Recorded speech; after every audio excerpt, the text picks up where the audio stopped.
Shalom Bapak Ibu, jemaat Tuhan, kasih-kasih yang sangat dicintai oleh Tuhan Yesus.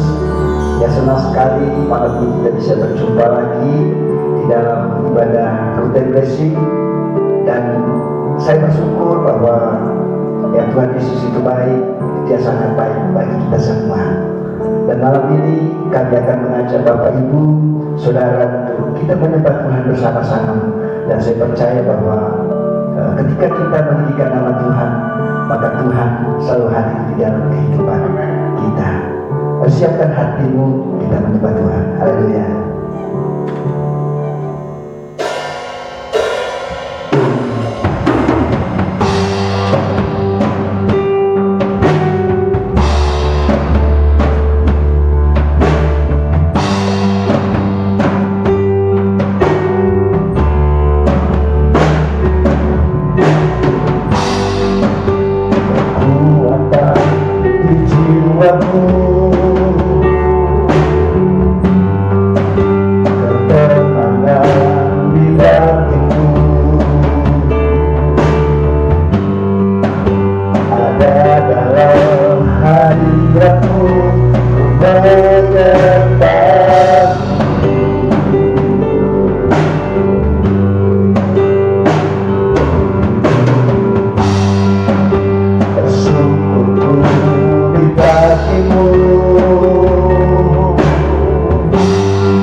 telah menonton kami sampai pada bulan Juni.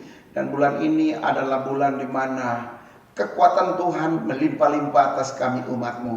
Bersama dengan seluruh warga kerajaan, Engkau memberikan kepada kami kekuatan, penyertaan, tuntunan, sehingga semua tetap sehat, semua ada dalam keadaan yang berjaga-jaga. Dan malam ini kami sudah ada di bulan di mana kami akan berbicara tentang kekuatan yang daripada Tuhan. Dan ketika kekuatan Tuhan itu ada pada kami, memampukan kami untuk mengerti isi hati Tuhan, mengerti akan setiap orang yang Tuhan izinkan berjalan bersama-sama dengan kami. Oleh karena itu kami minta hikmat-Mu untuk kami mengerti pengajaran tentang kekuatan atau strong ini, dan Tuhan berbicara kepada kami dalam talk show ini sehingga ini menjadi berkat yang luar biasa bagi kami semua. Terima kasih Bapa, kami buka acara ini hanya di dalam nama Bapa, Putra dan Roh Kudus, di dalam nama Tuhan Yesus Kristus. Amin. Amin. Nah Bapak Ibu, tidak terasa kita memasuki season atau musim tingkat menjadi pria dewasa atau disebut men, dan ini adalah tema untuk 3 bulan ke depan, ini bulan Juli ya, sampai bulan September. Nah tanda seseorang pria dewasa atau men, nah tentu dia memiliki strong atau kuat. Nah malam ini kami akan berbincang-bincang dengan Bapak Gembala, Bapak Pendeta Yunus John Max Timu, yang dia akan menyampaikan kepada kita semua jemaat Tuhan di tempat ini untuk kita mengerti apa sih rencana Tuhan di dalam kehidupan setiap jemaat Tuhan. Nah secara khusus Tuhan ingin supaya umat Tuhan harus kuat atau harus strong menghadapi segala situasi atau musim apapun yang kita hadapi di dalam kehidupan hari-hari ini. Nah oleh karena itu malam ini ada beberapa pertanyaan yang tentu saya atau mungkin juga pertanyaan dari Bapak Ibu untuk tema ini tentang strong. Nah pertanyaannya pertama yaitu dari tema kita 3 bulan ke depan ini adalah men. Dan malam ini sebelum kita bicarakan tentang strong, mohon Bapak jelaskan sedikit tentang tema 3 bulan ini yaitu men. Kemudian apa keterkaitan dengan tema strong. Nah kemudian apa kata Alkitab tentang men. Oke, puji nama Tuhan. Shalom Bapak Ibu sekalian warga kerajaan yang sementara mengikuti siaran Bulletin Blessing secara online malam hari ini. Apa yang dikatakan oleh hamba Tuhan Pak Theo bahwa tidak terasa kita sudah ada di bulan Juli, dan 3 bulan ke depan yaitu Juli, Agustus, September kita masuk pada season atau tahap di mana kita beralih dari orang muda atau young man, pemuda, menuju kepada pria dewasa yang kita sebut men. Nah, oleh karena itu berbicara tentang pria dewasa ini tidak sekedar berbicara gender pria Pak Theo atau jenis kelamin laki-laki, tapi lebih bertujuan menjadikan kita ini sosok pribadi yang dewasa.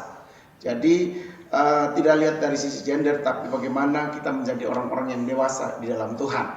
Nah, kita sama-sama tahu bahwa dari Januari sampai dengan hari ini kita bergerak dari children to young men then men. Artinya bahwa kita bergerak dari anak-anak menjadi orang muda, kemudian menjadi pria dewasa. Kekasih Tuhan sekalian warga kerajaan, orang dewasa itu memiliki perbedaan yang signifikan jika dibandingkan dengan anak-anak ataupun pemuda. Nah, perbedaan yang signifikan ini yang nanti malam ini kita akan bicarakan. Dan Tuhan itu sangat-sangat senang memakai orang-orang yang berkepribadian dewasa. Jadi dewasa di sini bukan soal umur, tetapi berbicara tentang kematangan. Jadi garis bawahi bahwa kalau hari ini kita bicara tentang men atau pria dewasa, itu kita bukan bicara tentang soal berapa jumlah umur seseorang, tapi kita lagi bicara tentang kematangan orang tersebut, sehingga kita bisa menggolongkan dia bahwa dia telah menjadi dewasa. Alkitab berkata di dalam 1 Korintus 16 ayat 13 dan 14 bahwa Berjaga-jagalah, berdirilah teguh dalam iman. Bersikaplah sebagai laki-laki dan tetaplah kuat. Jadi Paulus bilang kepada orang Korintus, kamu harus bersikaplah sebagai laki-laki dan tetap kuat. Kemudian lakukan segala pekerjaanmu di dalam kasih. Jadi 1 Korintus 16 ayat 13-14 ini mendasari pergeseran dari seorang pemuda menjadi pria dewasa.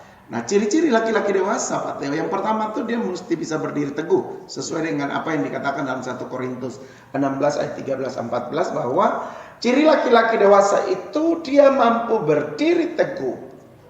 Artinya apa ini? Artinya ada sebuah pendirian atau prinsip yang kokoh dan tidak mudah goyah di tengah-tengah masalah.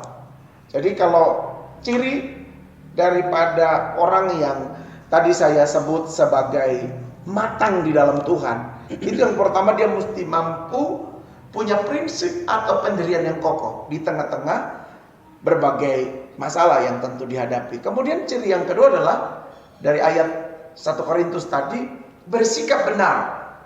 Bersikap benar itu yang pertama, bersikap benar di hadapan Tuhan, dan juga yang kedua bersikap benar di antara atau di hadapan manusia. Jadi ciri laki-laki dewasa atau yang matang itu adalah dia bisa bersikap benar di hadapan Tuhan dan juga bersikap benar di hadapan manusia. Ciri yang ketiga adalah harus tetap kuat di dalam Tuhan. Tidak lembek, tidak cepat cengeng, tapi dia adalah orang yang tidak mudah menyerah dalam menghadapi keadaan yang tidak menentu. Jadi 3 hal ini mesti dimiliki oleh yang kita sebut di 3 bulan ke depan dari hari ini ke 2 bulan ke depan itu yang kita sebut men atau pria dewasa. Itu kita tidak lihat jumlah umurnya, tapi kita lihat kematangannya. Nah, oleh karena itu yang penjelasan yang bisa saya sampaikan sedikit tentang tema 3 bulanan ke depan yang berbicara tentang men atau pria dewasa. Peralihan dari young man. Demikian Pak Teo. Oke, jadi kedewasaan seseorang Bapak Ibu itu tidak ditentukan oleh usia atau umur kita. Tetapi bagaimana dia menyikapi ketika masalah itu datang di dalam kehidupan kita. Jadi Tuhan ingin supaya kita kuat, strong menghadapi setiap pergumulan di dalam kehidupan kita. Jadi Bapak Gembala tadi sampaikan, jangan menjadi orang yang cengeng, jangan menjadi orang yang gampang menyerah, tapi kita mesti kuat dan kita tetap percaya bahwa ada Tuhan bersama dengan kita yang memberikan kekuatan bagi kita. Nah, pertanyaan yang kedua, apa yang dimaksudkan dengan strong atau kuat dan apa tujuan Tuhan untuk kekuatan strong itu dalam kehidupan orang percaya sesuai pandangan firman Tuhan? Oke. Saya mulai dulu dengan pengertiannya Pak Theo ya. Karena tanya apa itu strong atau kuat. Kata strong atau kuat itu adalah kata sifat yang punya 3 pengertian. Yang pertama itu kuat artinya memiliki atau ditandai dengan memiliki kekuatan fisik yang besar. Jadi orang bilang, wah dia kuat. Dia memiliki kekuatan fisik yang cukup besar sehingga orang bisa berkata dia kuat. Misalnya dia bisa mengangkat sesuatu yang dalam kapasitas yang besar dan lain sebagainya. Itu disebut kuat.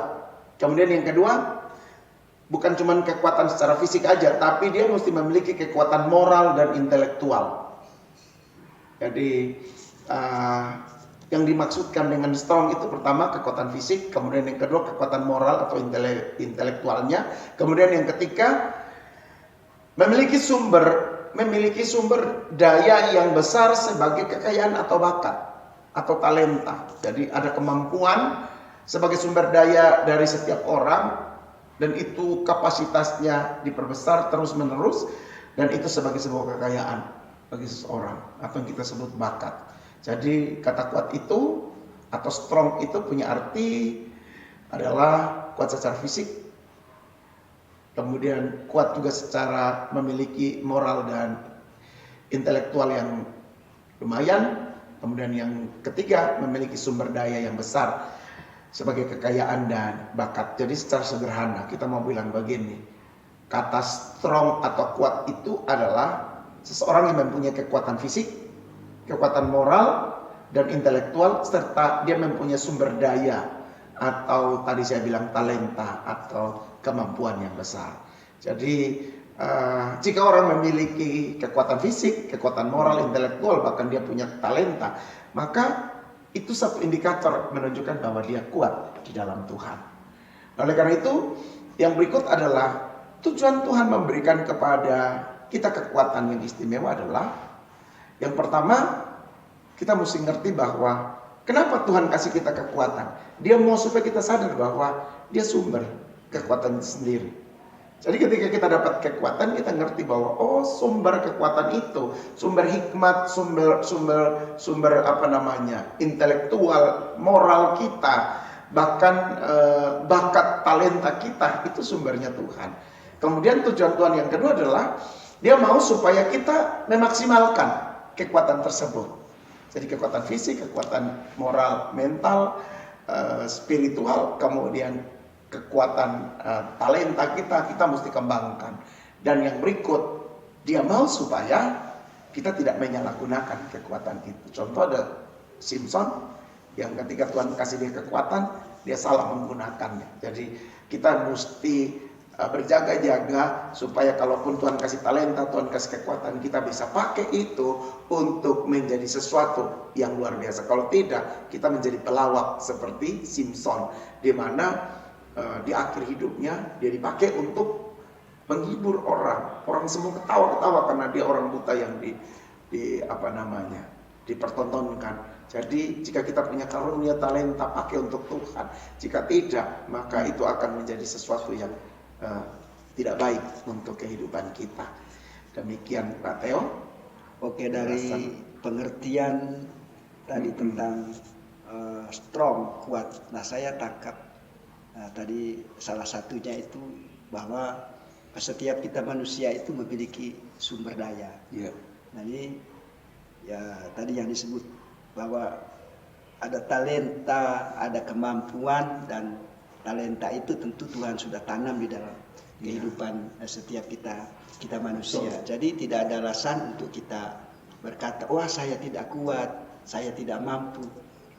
Tapi seperti apa yang dijelaskan oleh Bapak Gembala, bahwa setiap kita, apapun kondisi kita, apapun keadaan kita, kita memiliki sumber daya, kita memiliki talenta yang ada di dalam diri kita, dan talenta itu Tuhan taruh di setiap kita manusia. Oke, pertanyaan yang ketiga, apakah yang menjadi pertanyaan 3, hal-hal apa saja yang diperlukan oleh seseorang anak Tuhan atau jemaat Tuhan agar dia dapat menjadi kuat, kemudian tetap kuat ketika mengembangkan dirinya atau berjalan bersama dengan Tuhan? Hal-hal apa saja yang diperlukan oleh seorang anak Tuhan ataupun warga kerajaan, jemaat Tuhan, agar dia tetap menjadi kuat ketika mengembangkan diri. Maka saya mulai dengan membawa saudara untuk melihat Matius pasal 7 ayat 24 dan seterusnya, bicara tentang dasar dan bangunan. Itu untuk menjadi kuat, maka bangunan hidup yang dewasa itu harus didirikan di atas batu karang. Dan batu karang itu menunjukkan kepada Yesus Kristus. Sebab itu, mari kita perhatikan bahwa Tuhan sementara mengajarkan kita untuk kita menjadi dewasa dengan cara adalah mendirikan bangunan hidup kita di atas batu karang. Sebab kalau kita bilang, jika engkau mendengarkan firman Tuhan, engkau seperti bangunan yang didirikan di atas batu. Datang banjir, hujan, badai, bangunan itu tidak roboh. Kenapa tidak roboh? Kuat karena dia ada di atas batu karang. Kemudian yang kedua adalah kita mengerti bahwa pengharapan yang terkandung dalam panggilan kita. Efesus 1 ayat 17-18 membawa kita untuk mengerti tentang pengharapan yang terkandung di dalam panggilan kita. Pengharapan apa itu? Pengharapan untuk kita jangan pernah menyerah. Selalu ada pintu terbuka, selalu ada jalan keluar, sehingga kekuatan itu tidak akan habis jika engkau terus bersandar dan berharap pada Tuhan. Yang ketiga adalah Yesaya 40 ayat 31 berkata bahwa orang yang menanti-nantikan Tuhan itu mendapat kekuatan baru. Jadi menantikan Tuhan. Apa yang mesti kita lakukan supaya dapat kekuatan baru? Ya menantikan Tuhan. Kalau tadi saya bilang pengharapan yang terkandung dalam panggilan kita itu mesti dijaga dengan cara bagaimana? Menantikan Tuhan. Kemudian Sefanya 3 ayat 17 itu berkata bahwa kamu mesti sadar bahwa Tuhan itu seperti pahlawan yang memberikan kemenangan. Jadi betapa kalau Tuhan ada bersama dengan kita sebagai sumber kekuatan, dia pasti memberikan kemenangan karena dia seperti pahlawan yang memberikan kemenangan kepada kita. Kemudian kalau kita perhatikan di Ulangan 31 ayat 6, dia berkata bahwa tidak boleh takut dan tidak boleh gentar. Jadi kalau Pak Theo tanya tadi hal apa saja yang diperlukan oleh seseorang anak Tuhan, maka dia tidak boleh takut dan tidak boleh gentar juga. Jadi ada lima hal yang mesti disadari oleh kita, bahwa bangunlah bangunan rohanimu, kemudian di atas batu karang, pengharapan panggilanmu itu ada dalam Tuhan, terus menantikan Tuhan, dia pahlawan yang memberikan kemenangan bagi kita, kemudian jangan pernah takut dan jangan pernah gentar, Tuhan ada bersama dengan kamu. Pastikan Bapak Ibu malam ini setelah kita mendengar penjelasan ini, pastikan hidup kita itu bangun di atas batu karang. Iya. Amin, yaitu Supaya hidup kita kuat. bangun di atas Yesus supaya kita kuat menghadapi badai datang dalam kehidupan kita. The next Pak, nah, adakah yang menjadi hambatan jika seseorang anak Tuhan itu mau menjadi kuat dan terus kuat? Dan kemudian, dan jika ada hambatan, lalu bagaimana untuk mengatasinya? Iya. Kalau bicara tentang hambatan daripada sebuah kekuatan atau yang kita sebut strong, tentu ada. Hambatannya adalah yang pertama, orang tersebut tidak mengerti bahwa Tuhan telah memberikan kekuatan kepada dia atau kepada kita. Jadi hambatan yang paling, saya mau bilang paling bodoh itu, dia tidak mengerti bahwa Tuhan telah memberikan. Dia tidak mengerti bahwa dalam dirinya ada talenta. Dia tidak mengerti bahwa dalam dirinya ada potensi. Dia tidak mengerti bahwa ketika dia lahir, dia sudah dititipkan Tuhan bakat, karunia, talenta. Sehingga dia mesti temukan itu sebagai sesuatu anugerah yang Tuhan berikan kepada kita. Mungkin dia punya suara yang baik. Mungkin dia punya talenta untuk keterampilan untuk melakukan sesuatu. Mungkin dia punya intelijen, kepintaran yang cukup dan lain sebagainya. Nah ini mesti kita mengerti bahwa Tuhan sudah berikan itu. Kalau orang tidak mengerti kan dia membiarkan, seperti udah tahu ada mata air situ, dia tidak gali supaya air itu membuah-buah, tapi dia biarkan, dia injak-injak dan tidak dihiraukan. Kemudian yang kedua, hambatan yang kedua adalah tidak memiliki semangat untuk menggunakan kekuatan yang dari Tuhan. Ya sudahlah, memang saya seperti ini, jadi selalu berputus asa, tidak memiliki semangat atau antusias yang kuat untuk menangkap bahwa Tuhan itu sudah memberikan kekuatan untuk dia gunakan. Gitu. Jadi ada satu ilustrasi yang menceritakan bahwa seseorang petani yang mau pergi ke kota menjual hasil ladangnya, kemudian ada seseorang yang lewat dengan kendaraannya, kemudian dia berhenti, dia bilang, "Pak petani, mari naik di mobil saya." Terus petani itu sudah naik di atas mobil, tapi pikulannya itu, bebannya itu dia tidak taruh di mobil, tapi dia tetap pikul terus. Jadi ini seperti orang yang tidak menggunakan kekuatan yang Tuhan berikan kepada dia. Hambatan yang ketiga itu adalah Tuhan sudah kasih kekuatan, dia sadar dia memiliki kekuatan, kemudian dia menggunakannya, tapi dia menggunakannya untuk tujuan yang salah. Itu hambatan yang paling besar. Kekuatannya jadi negatif. Jadi Alkitab punya banyak contoh orang-orang yang salah menggunakan kekuatan Tuhan.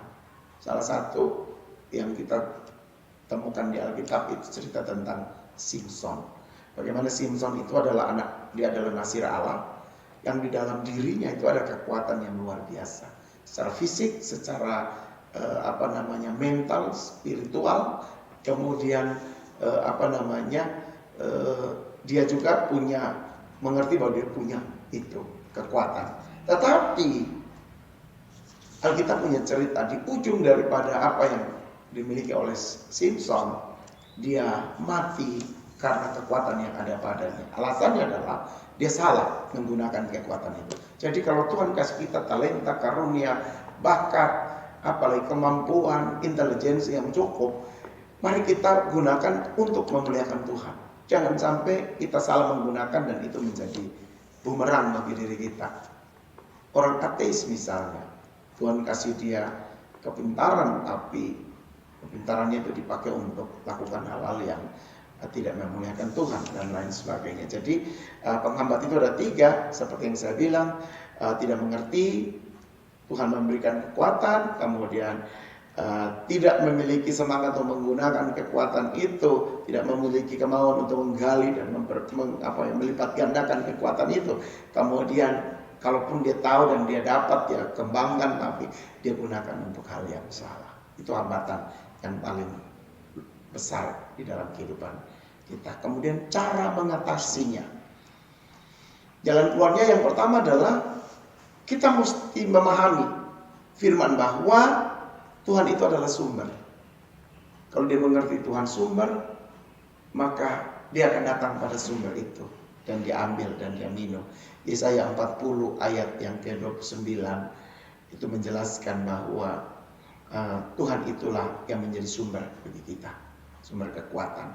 Kemudian yang kedua, kita mengatasinya dengan apa? Kita sendiri mesti sadar bahwa Tuhan itu selalu bersama-sama dengan kita. Tadi Sefanya pasal yang ke-3 itu jelaskan, Tuhan Allahmu ada di antaramu sebagai pahlawan yang memberikan kemenangan. Jadi kalau kita sadar, cara mengatasinya itu sadar, kasih ingat diri kita bahwa Tuhan ada bersama dengan kamu. Kemudian yang ketiga itu tentu seperti dikatakan Roma 14 ayat 8, saudara dan saya harus minta tuntunan Tuhan. Untuk apa sih talenta ini Tuhan? Apa hanya untuk diri saya sendiri atau saya mau pakai untuk kerajaan Allah? Ya kan? Talenta ini Tuhan kasih, karunia ini Tuhan kasih, bakat Tuhan kasih, urapan Tuhan kasih sebagai kekuatan. Ini mau dipakai kemana? Mau untuk apa? Apa hanya untuk senang-senang diri saya atau kita sadar bahwa ini Tuhan punya? Kapan-kapan Tuhan bisa ambil dari kita. Namanya juga Tuhan punya barang. Kalau dia sudah tidak mau, dia ambil pulang dari kita. Demikian Pak Tete. Memang ada hambatan, tetapi Tuhan pasti kasih jalan keluarnya, Tuhan kasih way out-nya kepada setiap kita. Nah, kalau ada hambatan seperti yang dijelaskan Bapak, cara mengatasinya itu harus datang kepada sumber kekuatan itu. Amin. Yaitu Yesus Kristuslah yang menjadi sumber kekuatan kita. Nah, pertanyaan yang berikutnya, nah bagaimana cara agar seorang anak Tuhan menjadi kuat, ya tidak hanya secara tubuh, tetapi juga kuat secara roh, kemudian kuat secara jiwa dalam hidupnya. Dan bagaimana terus menjaganya agar tidak menjadi rapuh, lemah dan menyerah di tengah-tengah jalan. Tolong Bapak. Oke, ini pertanyaan yang sangat luar biasa. Bagaimana caranya agar seorang anak Tuhan menjadi kuat dalam 3 dimensi, roh, jiwa, dan tubuh. Kita perhatikan dulu Matius pasal 7 ayat 24 hingga ayat 27. Alkitab berkata begini, setiap orang yang mendengar perkataanku ini dan melakukannya, dia sama dengan orang yang bijaksana yang mendirikan rumah di atas batu. Kemudian turunlah hujan dan datanglah banjir. Lalu angin melanda rumah itu, tapi rumah itu tidak roboh sebab didirikan di atas batu. 26. Tetapi setiap orang yang mendengar perkataanku ini dan tidak melakukannya, dia sama dengan orang bodoh yang mendirikan rumah di atas pasir. Kemudian turun hujan dan datang banjir. Lalu angin melanda rumah itu sehingga rubuhlah rumah itu dan hebatlah kerusakannya. Bagaimana cara agar seorang anak Tuhan itu menjadi kuat secara roh, jiwa, dan tubuh? Di dalam Matius 7 ayat 24 sampai 27 itu Alkitab Yesus memberikan contoh. Ada 2 orang, yang satu disebut orang bijaksana, yang satu disebut orang bodoh.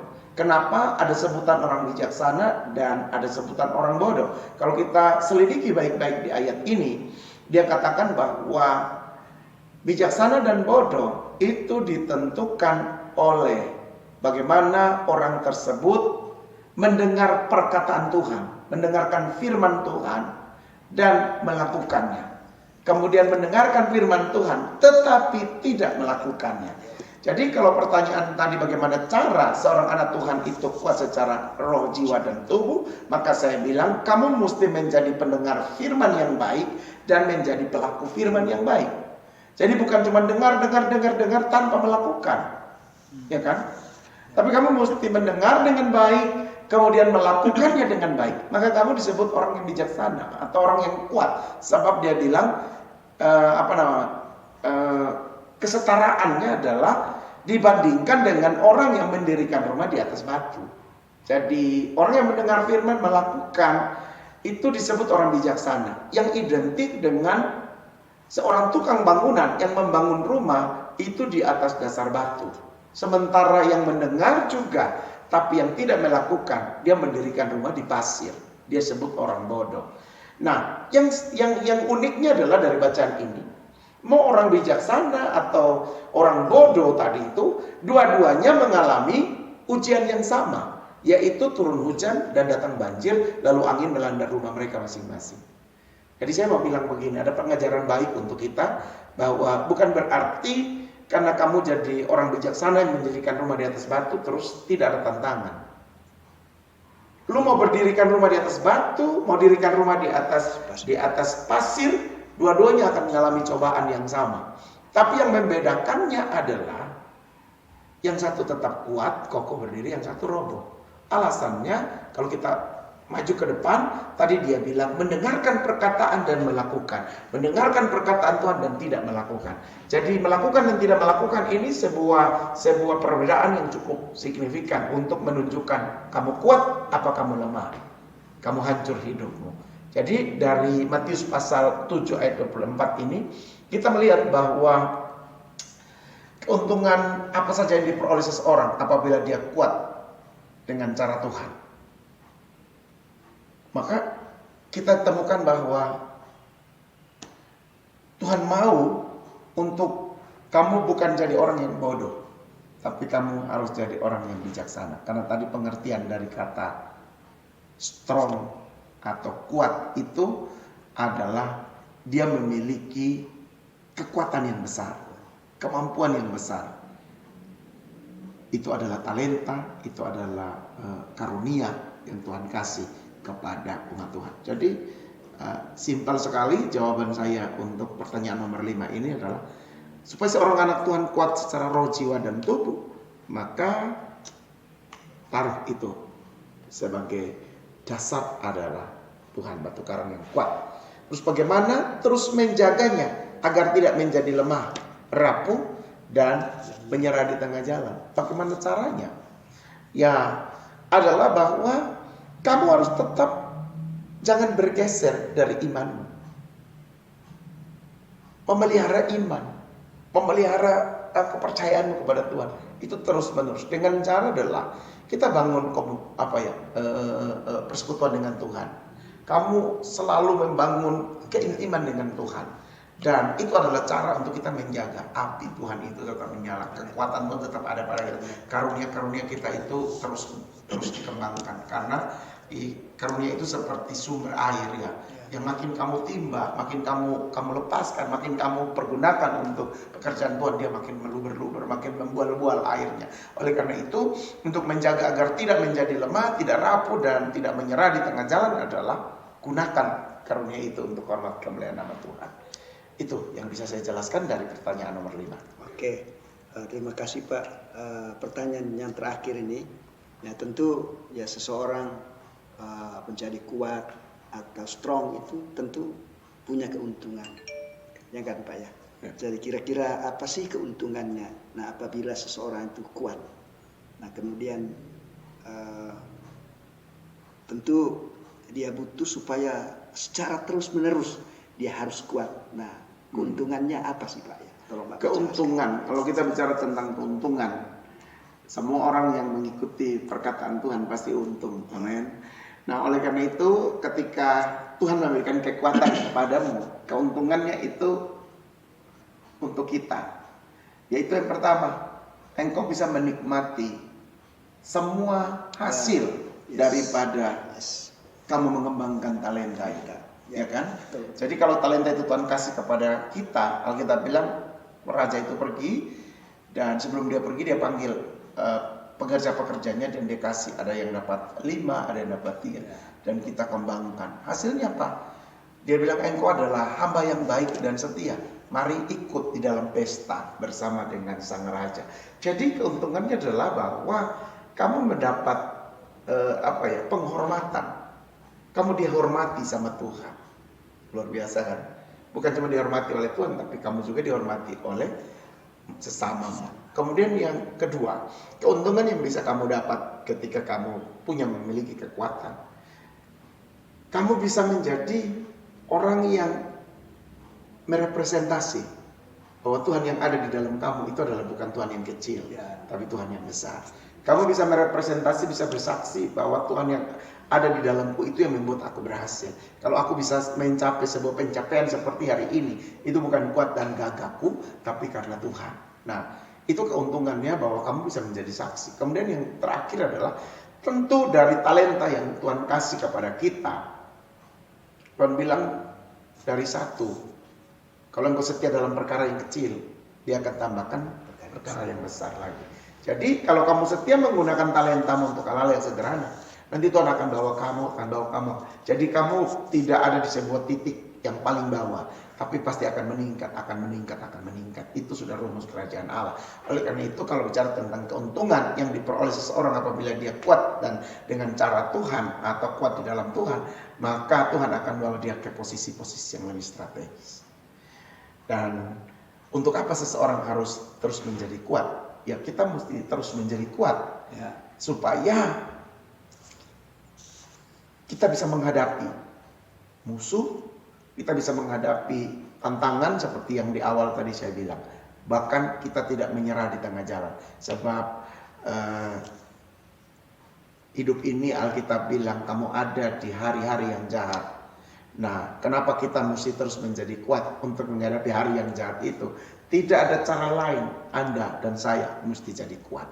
Sehingga itulah yang bisa saya sampaikan di dalam pertanyaan yang terakhir atau yang nomor 6 ini. Pertanyaan ke-6 tentang keuntungan apa saja dan untuk apa saja seseorang itu menjadi kuat.